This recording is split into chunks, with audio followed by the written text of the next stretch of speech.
Hello everyone, my name is Aditi. Welcome to Aditi biology classes. आज हम पढ़ेंगे यू बैक्टीरिया के बारे में मोनेरा किंगडम से।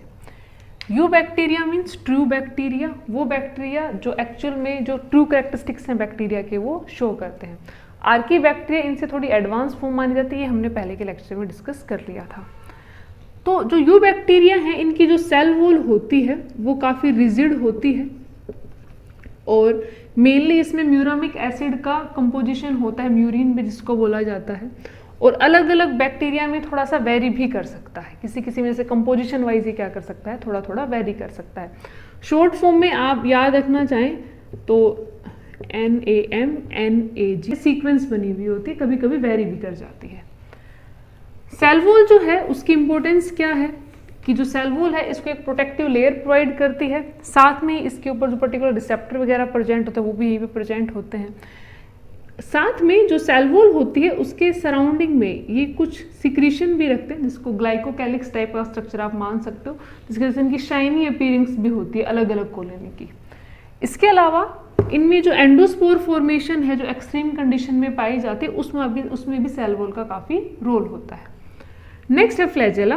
फ्लैजेला है कि जो भी आपके मोटाइल बैक्टीरिया हैं जो भी मूव कर सकते हैं उनमें फ्लैजेला अगर मान लो एक ही प्रेजेंट है तो मोनोट्राइकस, अगर दोनों साइड में प्रेजेंट है तो ऐसे एम्फीट्राइकस, एक साइड पूरे गुच्छे में ऐसे प्रेजेंट है तो सिफेलोट्राइकस। ऐसे अलग अलग नाम दिए गए हैं। जिसमें नहीं होता उसको एट्राइकस बोला जाता है और जिसमें अगर काफ़ी सारे आपके फ्लैजेला प्रेजेंट है तो पॉलीट्राइकस बोला जाता है। तो फ्लैजेला एक्चुअल में क्या करता है, इसके मूवमेंट में हेल्प करता है कि जैसे जो बैक्टीरिया है वो कीमोटैक्सिस के थ्रू मूव करता है कि जो भी उसके सराउंडिंग में जो भी चेंज हुआ, मान लो वाटर की pH में चेंज हो रहा है, टेम्परेचर में चेंज हो रहा है, आसपास कोई उसका फूड प्रेजेंट है, उसके अकॉर्डिंग ये मूव करते हैं।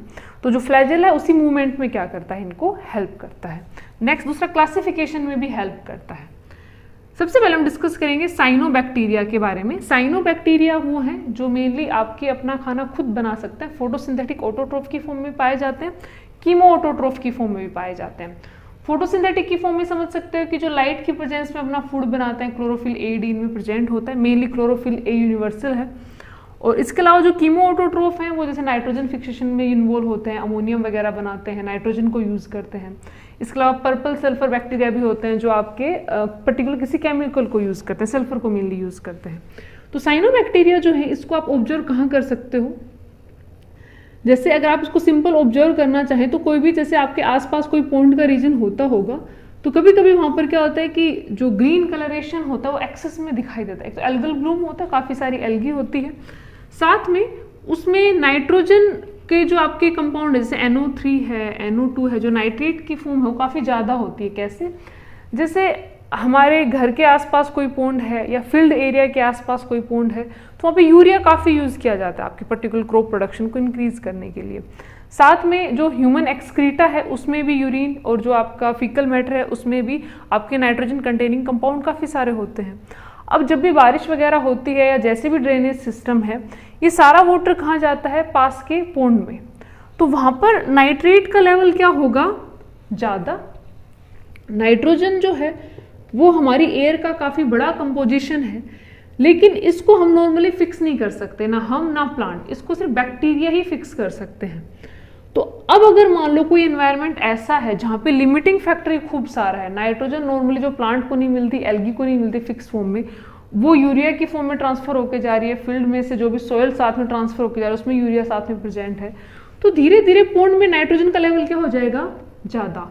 तो नाइट्रोजन का लेवल होने का मतलब होता है कि नाइट्रेट की फॉर्म में लेवल क्या है, ज़्यादा, तो वहाँ पे बैक्टीरिया क्या करते हैं, ज़्यादा ग्रो करते हैं। तो उसकी वजह से क्या होता है कि वहाँ पे पर्टिकुलर उनका यूट्रोफिकेशन वाला जैसे हम मानते हैं कि वो जो पॉन्ड है धीरे धीरे उसमें सिर्फ एक लेयर बन जाती है ग्रीन कलर की और नीचे जो फिश वगैरह होती है उनकी डेथ होनी शुरू हो जाती है। रीज़न क्या है कि ऑक्सीजन का एक्सचेंज नहीं हो पाता, पूरा जो रीजन है वो बैक्टीरिया और एल्गल ब्लूम वाले रीजन से कवर हो जाता है। लेकिन साइनोबैक्टीरिया ये तो वो टर्म है कि जब किसी भी एनवायरनमेंट में एक रिसोर्स लिमिट से ज़्यादा है, तो लिमिट से ज़्यादा तो उनकी टेंडेंसी है, प्रोकैरियोटिक फॉर्म है, लिमिट से ज़्यादा तो उनकी तो ग्रो करने की टेंडेंसी है, तो इसकी वजह से ज़्यादा ग्रो करते हैं। नॉर्मल कंडीशन में हम बात करें तो जो यू बैक्टीरियल फॉर्म है ये आपके मरीन फॉर्म में भी पाए जाते हैं, आपके नॉर्मल वाटर टाइप होती है जो आपका एक्वेटिक फॉर्म वहाँ पर भी पाए जाते हैं। इसके अलावा जैसे साइकस जो है प्लांट, उसकी रूट के साथ भी एसोसिएशन में रहते हैं, तो ये अपना खाना खुद भी बना सकते हैं, एसोसिएशन में भी रह सकते हैं, सिम्बायोटिक एसोसिएशन में, जैसे नाइट्रोजन फिक्सेशन में यूज होते हैं नोस्टोक, एनाबियाना। और इसके अलावा ये इनका जो हैबिटेट है वो वेरी भी कर सकता है, कंडीशन के साथ होता है, ये अपना कलर भी चेंज कर लेते हैं, जैसे लाइट इंटेंसिटी जो पर्टिकुलर होती है उसके हिसाब से अपना कलर भी चेंज करते रहते हैं, ये फिनोमिना भी इनमें पाया जाता है। तो इनमें जैसे या तो ये क्या रहेंगे कि अकेले अकेले रहेंगे, सारे बैक्टीरिया बिल्कुल अकेले रह रहे हैं, या फिर ये फिलामेंट बना के रहते हैं। फिलामेंट बना के रहने में फायदा क्या है कि पर्टिकुलर एक चैम्बर को ये हेटेरोसिस्ट में चेंज कर लेते हैं। हेटेरोसिस्ट क्या होता है, जैसे फॉर्म होती है इसकी कॉलोनियल फॉर्म या यूनिसेलुलर फॉर्म है, तो अकेला भी रह सकता है और एक पर्टिकुलर चेन बना के भी रह सकता है। तो हेटेरोसिस्ट एक्चुअल में क्या है कि इसका वो कंपार्टमेंट है जहाँ पे ये ऐसा एनवायरनमेंट क्रिएट करता है कि नाइट्रोजन को एनवायरनमेंट से लेके फिक्स किया जा सके। नाइट्रोजन को नॉर्मली फिक्स करना आसान नहीं है, क्योंकि नाइट्रोजन में ट्रिपल बॉन्ड है, तो बॉन्ड काफ़ी स्ट्रॉन्ग है, तो इसको ब्रेक करने में काफ़ी एनर्जी चाहिए। किसी भी प्लांट में, किसी भी ह्यूमन में, या किसी भी आप एनिमल की बात करो, किसी में ये एंजाइम पाया ही नहीं जाता जो नाइट्रोजन को क्या कर दे, ब्रेक कर दे। ये नाइट्रोजनेज एंजाइम सिर्फ किस में पाया जाता है, बैक्टीरिया में पाया जाता है। तो इन बैक्टीरिया को भी क्या करना होता है कि वो जो पर्टिकुलर एंजाइम है जो नाइट्रोजन का ब्रेक डाउन करके नाइट्रेट में या फिर बाद में अमोनियम वगैरह में चेंज करता है, अमोनियम में जो चेंज करता है, उसके लिए एनवायरनमेंट चाहिए। एनवायरनमेंट कैसा, ऑक्सीजन फ्री एनवायरनमेंट चाहिए।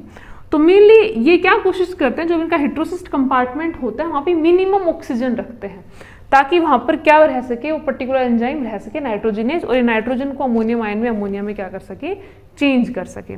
तो ये हेटेरोसिस्ट का स्ट्रक्चर होता है। साथ में हेटेरोसिस्ट का एक और भी फंक्शन है।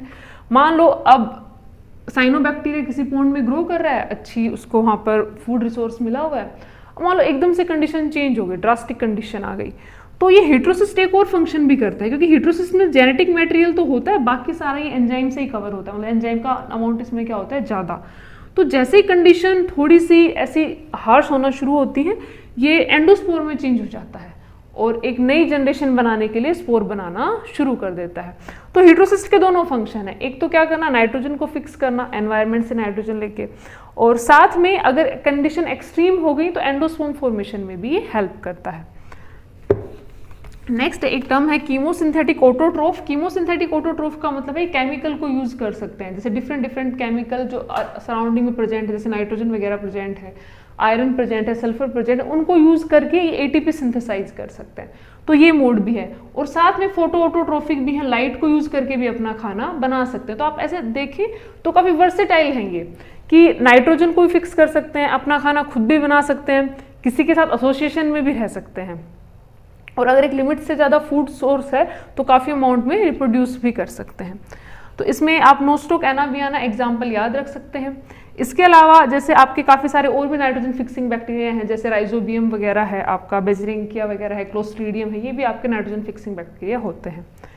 नेक्स्ट है कि जो भी आपकी बैक्टीरियल फॉर्म होती हैं, ये जो म्यूचुअलिज्म में होती हैं तो कैसे फायदा कर सकती हैं। जैसे आपने कभी लेग्यूम सुना होगा, लेग्यूम जैसे मटर वाली जो फैमिली है, जो भी आपकी दालों वाली जो फैमिली होती है, तो आपने देखा होगा कि जब भी हम अपने क्रॉप लैंड में, जब भी हम एक पर्टिकुलर सीजन के बाद फसल चेंज करते हैं, तो आपने कभी कभी सुना होगा कि ऐसा बोला जाता है कि अब एक पर्टिकुलर इंटरवल में हम दालें लगा देते हैं कुछ महीनों के लिए, तो सोइल की फर्टिलिटी अच्छी हो जाएगी, ऐसा आपने कॉमन टर्म सुना होगा।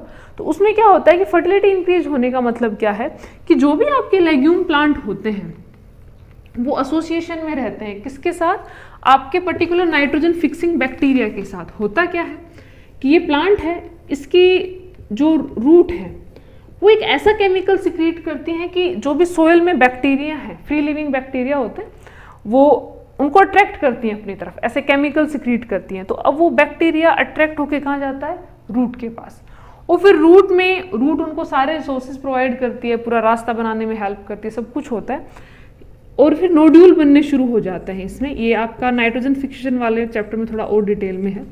तो नोड्यूल बनते हैं, उन नोड्यूल में क्या होता है, ये बैक्टीरिया रहते हैं और साथ में वहाँ पर प्लांट को क्या देते हैं, नाइट्रोजन फिक्स करके देते हैं, प्लांट को बदले में फूड वगैरह प्रोवाइड करता रहता है।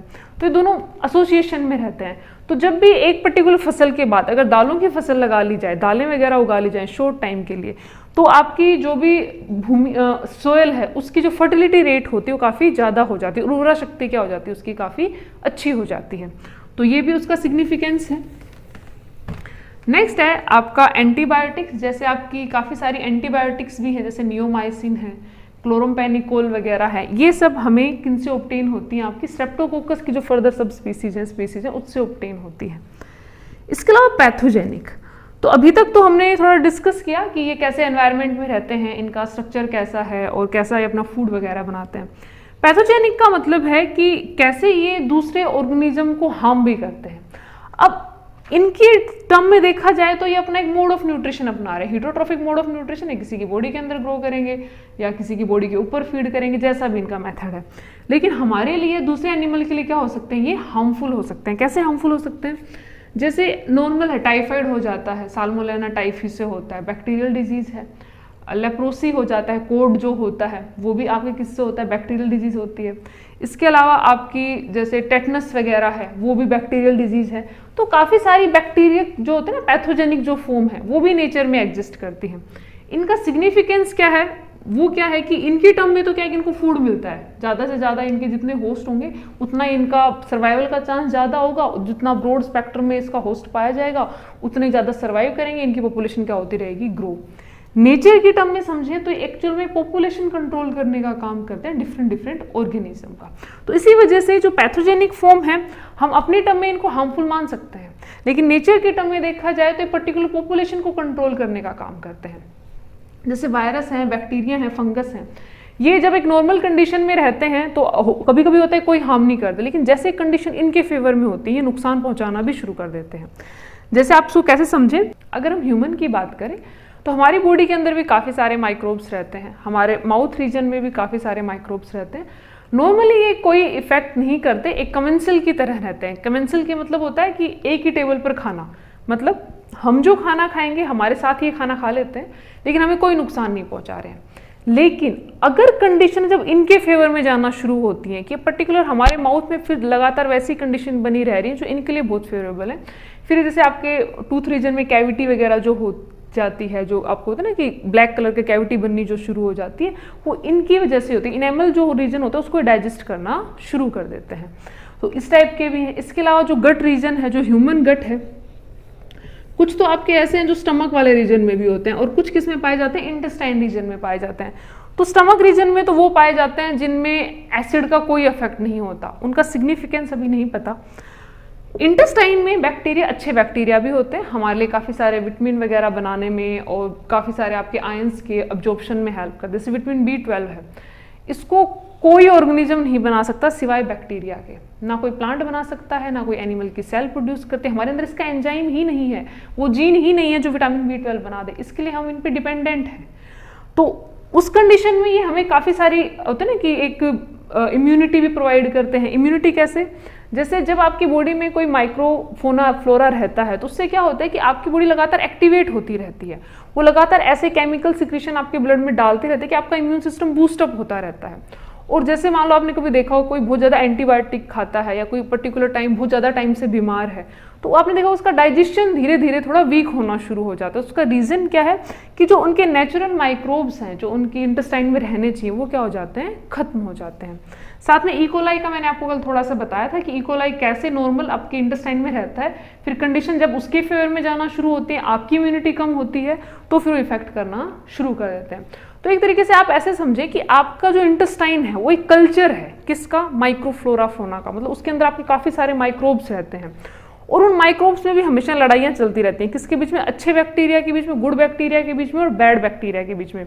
गुड बैक्टीरिया आपको न्यूट्रिशन देते हैं, प्रोटेक्शन देते हैं, बैड बैक्टीरिया बार बार आपके अंदर इन्फेक्शन कोज करते हैं। तो माइक्रोब्स हमारे लिए यूजफुल भी हैं और एक तरीके से आप ऐसे मानो कि नेचर ने इनको हमारे म्यूचुअलिज्म के साथ बनाया है कि ये हम इन पर क्या है, डिपेंडेंट हैं।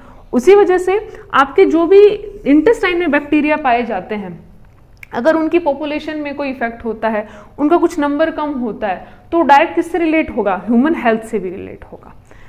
इसके अलावा है कि जो आपके गट में माइक्रोब्स पाए जाते हैं उनको कल्चर करना थोड़ा मुश्किल होता है, क्योंकि आपके गट में आपकी होता है ना कि एक्सट्रीम एनारोबिक कंडीशन होती है, वहाँ पे एयर ऑक्सीजन बिल्कुल भी नहीं होती, तो उसी कंडीशन में क्या कर सकते हैं, ये सर्वाइव कर सकते हैं। नेक्स्ट है इसमें माइकोप्लाज्मा। माइकोप्लाज्मा जो है उसको जोकर ऑफ प्लांट किंगडम बोला जाता है। आप इसको ऐसे समझ लें क्योंकि शुरू में जो माइकोप्लाज्मा वगैरह ये सब प्लांट किंगडम के साथ ही रखे गए थे, तो इसको जोकर ऑफ प्लांट किंगडम बोला जाता है। अब जोकर हम किसको बोलते हैं कि जो अलग अलग शक्लें बनाए, अलग अलग फेस बनाए, कभी हम उनको देखते हैं तो इसी तरीके से इसमें सेल वॉल ही नहीं होती, मतलब बाकी सब बैक्टीरिया में सेल वॉल पाई जाती है, इसमें कोई सेल वॉल नहीं होती, सेल मेम्ब्रेन होती है। और एक जैसे आपने कभी देखा ना एग फ्राई होता है, तो एग जो होता है उसमें जैसे येलो कलर में ऐसे दिखाई देता है, तो जो एग फ्राई जैसा दिखाई देता है अगर इसको माइक्रोस्कोपिक स्ट्रक्चर में देखा जाए। और जो स्मॉलेस्ट लिविंग सेल है उसका खिताब भी इसको मिला हुआ है, जैसे माइकोप्लाज्मा गैलीसेप्टिकम वो सबसे छोटी सेल है। तो इसमें क्या होता है कि इसमें रेजिस्टेंट होता है, किसके लिए? पेनिसिलिन के लिए। क्यों होता है? पेनिसिलिन जो है वो आपकी मेनली मिलती है फंगस से, पेनिसिलियम फंगस से मिलती है। पेनिसिलियम मेनली किस पे इफेक्ट करती है? सेल वॉल पे। अब इसके पास सेल वॉल है ही नहीं, तो पेनिसिलियम इसको क्या नहीं कर सकती? किल नहीं कर सकती। पेनिसिलिन लगभग हर बैक्टीरिया को किल कर सकती है, लेकिन माइकोप्लाज्मा को किल नहीं कर सकती। इनको कौन सी मेडिसिन किल कर सकती है? जो इनके सेल के मेटाबॉलिज्म को इफेक्ट करे, जैसे टेट्रासाइक्लिन वगैरह है, ये जो आपकी ड्रग होंगी वो इसको थोड़ा थोड़ा इफेक्ट कर सकती हैं, लेकिन फिर भी इनमें रेजिस्टेंस बहुत जल्दी पैदा होता है। जैसे आपका न्यूमोनिया है, माइकोप्लाज्मा न्यूमोनिया जिससे होता है, और साथ में आपका टीबी जो है माइकोबैक्टीरियम ट्यूबरक्लोसिस, तो इसमें जो भी आपके बैक्टीरियल स्ट्रक्चर हैं, जैसे आपके मतलब न्यूमोनिया की बात करें तो उसमें इसके अंदर क्या होता है कि जो ड्रग होती है उसके लिए रेजिस्टेंस बहुत जल्दी होता है। कैसे? जैसे माइकोप्लाज्मा जो होते हैं इसमें जो पर्टिकुलर इसका जो भी जेनेटिक मटेरियल है वो इस टाइप से आप मान सकते हैं कि बनाया गया है कि इसमें अगर मान लो कोई पर्टिकुलर ड्रग का बार बार इफेक्ट होता है, ये सारे बैक्टीरिया में पाया जाता है, लेकिन हम सिर्फ माइकोप्लाज्मा के टर्म में बात करते हैं, तो धीरे धीरे क्या करता है कि ऐसे चैनल डेवलप कर देता है कि ड्रग को बाहर निकालना शुरू कर देता है, कि ड्रग इसके अंदर एंटर करेगी तुरंत क्या निकल जाएगी? बाहर निकल जाएगी, कोई इफेक्ट ही नहीं करते इसके मेटाबॉलिज्म पर। तो ये सिस्टम भी इनके अंदर पाए जाते हैं। तो आज हमने डिस्कस किया माइक्रोब्स के बारे में और मेनली यू बैक्टीरिया के बारे में। तो यू बैक्टीरिया क्या है? ट्रू बैक्टीरिया है। इनकी जो सेल वॉल होती है उसमें पेप्टाइडोग्लाइकन प्रेजेंट होता है, और जो हम नाम या नाग से क्या कर सकते हैं? शो कर सकते हैं। फ्लैजेला इनके पोजीशन पे डिपेंडेंट है कि हर साइड प्रेजेंट है या सिफेलोक रीजन में है, तो ट्राइकस वर्ड यूज होता है, तो एम्फीट्राइकस मतलब दोनों रीजन में प्रेजेंट है, उस टाइप से मूवमेंट में हेल्प करता है। साइनोबैक्टीरिया काफ़ी इंपॉर्टेंट है क्योंकि नाइट्रोजन फिक्सेशन में काफ़ी पढ़ा जाता है, और एक वेरिएशन के साथ है कि अलग अलग एनवायरनमेंट में रह सकते हैं, लाइट है तो भी रह सकते हैं, कोई केमिकल प्रेजेंट है तो भी रह सकते हैं, आपकी किसी प्लांट के साथ एसोसिएशन में भी रह सकते हैं, फ्री लिविंग भी रह सकते हैं सोयल में। इसके अलावा आप एंटीबायोटिक्स वगैरह भी आपकी प्रोड्यूस होती हैं, जैसे बैक्टीरिया जो उनसे काफ़ी एंटीबायोटिक्स भी मिलती हैं जो काफ़ी आपकी डिजीज है उनको ट्रीट करने में यूज भी होती हैं। इसके अलावा इनकी पैथोजेनिक फॉर्म भी है जो काफ़ी सारे एनिमल की डेथ के लिए रिस्पॉन्सिबल है। साथ में माइकोप्लाज्मा है, इसको काफ़ी डिफरेंट वर्जन में पढ़ा जाता है क्योंकि बाकी बैक्टीरिया से क्या होता है काफ़ी डिफरेंट होता है। हाईली अनएरोबिक कंडीशन में रहता है, सेल वॉल नहीं होती, लाइसोजाइम का कोई असर इस पर नहीं होता, आपकी पेनिसिलियम का इस पर कोई भी असर नहीं होता, और काफ़ी ड्रेडफुल डिजीज ये कोज करता है। तो इस पर्टिकुलर जो भी इनमें पॉइंट हैं उनको आप एक बार रिवाइज कर लें, एनसीईआरटी से पढ़ने की कोशिश करें, जो भी आपको इंपॉर्टेंट पॉइंट लगे उनको आप नोट कर लें। ये वीडियो आपको कैसा लगा आप मुझे कमेंट सेक्शन में जरूर बताएं। अगर ये आपको अच्छा लगा हो तो इसको लाइक करें, शेयर करें, सब्सक्राइब करें। Thank you.